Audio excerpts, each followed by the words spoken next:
দিয়ে তারা সেটা করে থাকে, যাতে করে সাধারণ মানুষ আসল রহস্য ধরতে না পারে। এটা বিস্ময়কর যে একমাত্র সত্য ধর্ম ইসলাম প্রচারের জন্য কেন মিথ্যার আশ্রয় নিতে হবে। যা হোক, এবার আসল কথায় আসা যাক। প্রথমে নিচের আয়াত পড়া যাক। সূরা মায়দা 5:32। এ কারণেই আমি বনী ইসরাইলের প্রতি লিখে দিয়েছি যে কেউ প্রাণের বিনিময়ে প্রাণ অথবা পৃথিবীতে অনর্থ সৃষ্টি করা ছাড়া কাউকে হত্যা করে সে যেন সব মানুষকেই হত্যা করে, এবং যে কারো জীবন রক্ষা করে সে যেন সবার জীবন রক্ষা করে। তাদের কাছে আমার পয়গম্বরগণ প্রকাশ্য নিদর্শনাবলী নিয়ে এসেছেন। বস্তুত এরপরও তাদের অনেক লোক পৃথিবীতে সীমাতিক্রম করে। দেখা যাচ্ছে এই আয়াতে আল্লাহ বনী ইসরায়েল বা ইহুদিদেরকে বলছে তারা যেন কাউকে অনর্থক হত্যা না করে, যদি করে তাহলে যেন দুনিয়ার সব মানুষকে হত্যা করা হলো। বাণীর মাহাত্ম্য কিন্তু সত্যই শান্তির কথা বলছে, কিন্তু মুশকিল হলো এটা তো মুসলমানদের জন্য নির্দেশ না। ইসলামিক স্কলারগণ এই বিধান যে মুসলমানদের জন্য সেটা প্রমাণের জন্য আয়াতের প্রথম অংশ এই কারণেই আমি বনী ইসরায়েলের প্রতি শব্দগুলো বাদ দিয়ে প্রচার করে। তখন মনে হয় এই বিধান বুঝি মুসলমানদের জন্য প্রযোজ্য। তারপরেও যুক্তির খাতিরে ধরে নিলাম যে এটা মুসলমানদের জন্যও প্রযোজ্য। তো তাই যদি হয় তাহলে নিচের আদেশটাও মুসলমানদের জন্য প্রযোজ্য হবে, যদিও এটা বনী ইসরায়েলীদের উদ্দেশ্যে আল্লাহ বলেছিল। সূরা বাকারা 2:122। হে বনী ইসরায়েল, আমার অনুগ্রহের কথা স্মরণ কর যা আমি তোমাদের দিয়েছি। আমি তোমাদেরকে বিশ্বাসীর উপর শ্রেষ্ঠত্ব দান করেছি। সূরা বাকারা 2:123। তোমরা ভয় কর সেদিনকে যেদিন এক ব্যক্তি থেকে অন্য ব্যক্তি বিন্দুমাত্র উপকৃত হবে না, কারো কাছ থেকে বিনিময় গৃহীত হবে না, কার ও সুপারিশ ফলপ্রদ হবে না এবং তারা সাহায্য প্রাপ্ত হবে না। উক্ত আয়াত দ্বারা বোঝা যাচ্ছে কিয়ামতের দিন কেউ কারো কাজে আসবে না, কারো সুপারিশ গ্রহণ করা হবে না। এমত অবস্থায় ইসলামিক স্কলাররা কিভাবে প্রচার করে যে কিয়ামতের দিন সবার জন্য শুধুমাত্র নবী মুহাম্মদের সুপারিশ গ্রহণ করা হবে।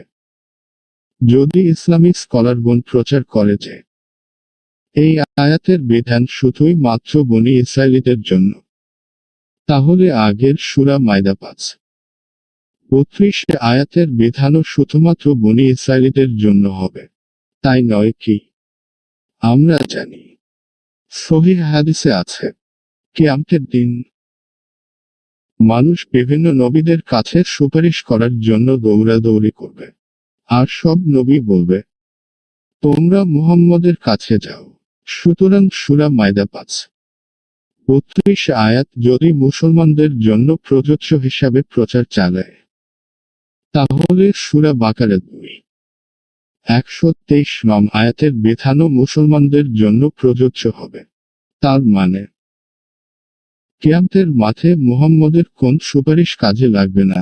সুতরাং সে মতো অবস্থায় নবী কথিত এই হাদিস মিথ্যা প্রতিপন্ন হবে। তাহলে কি দেখা যাচ্ছে?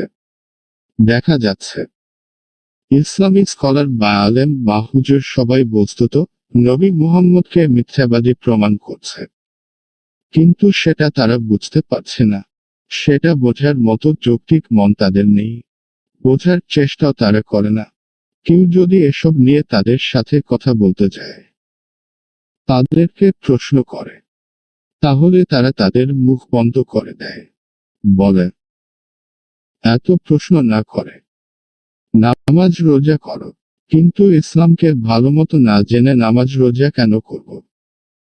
সেই প্রশ্ন করলে তারা সাথে সাথে আপনাকে নাস্তিক বা মুরতাদ হিসাবে আখ্যায়িত করে। হয়তো কল্লা ফেলে দেওয়ার চেষ্টা করবে, নিজেরা হয়তো করবে না, তবে গোপনে কাউকে না কাউকে লেলিয়ে দেবে। আবার হয়তো তারা সেটা অবশ্যই জানে, কারণ তারা কোরআন হাদিস পড়ে। সুতরাং তারা জানে না। এটা মোটেও ঠিক না। বস্তুত তারা জানা থাকা সত্ত্বেও এক ধরনের প্রতারণার আশ্রয় নেয়। তখন প্রশ্ন ওঠে, একমাত্র সত্য ধর্ম ইসলাম প্রচারের জন্য কেন মিথ্যার আশ্রয় নিতে হবে? তবে এ ধরনের মিথ্যা কথা প্রচার করলে মুমিন মুসলমানরা তাদেরকে কিছু বলে না। কারণ সত্য হোক মিথ্যা হোক, যে কোন কিছু তা যদি ইসলামকে মহিমান্বিত করে, তাহলে সেটা তারা গ্রহণ করবে। আর হুজুর বা আলেম সত্য বলল নাকি মিথ্যা বলল সেটা তারা কখনো পরীক্ষা করতে যাবে না। ইসলামিক স্কলারগণ সাধারণ মুমিন মুসলমানদের মনের এই বিষয়টা ভালো মতো জানে বলেই তারা প্রকাশ্যে মিথ্যাচার করে ইসলামকে মহিয়ান করার চেষ্টা করে যায়। এটা সাময়িক হয়তো ইসলামকে মহিয়ান করে, কিন্তু আখেরে এর ফল খারাপ। মনে করার কোন কারণ নেই যে কেউ আলেমদের এসব কথাবার্তা পরীক্ষা নিরীক্ষা করবে না। যখন কেউ পরীক্ষা নিরীক্ষা করবে, তখন সব জারি জুরি ধরা পড়ে যায়। সেটা আজকের এই মিডিয়ার যুগে সহজেই সর্বত্র ছড়িয়ে পড়ে। আর তাতে আলেম হুজুর ও ইসলাম সব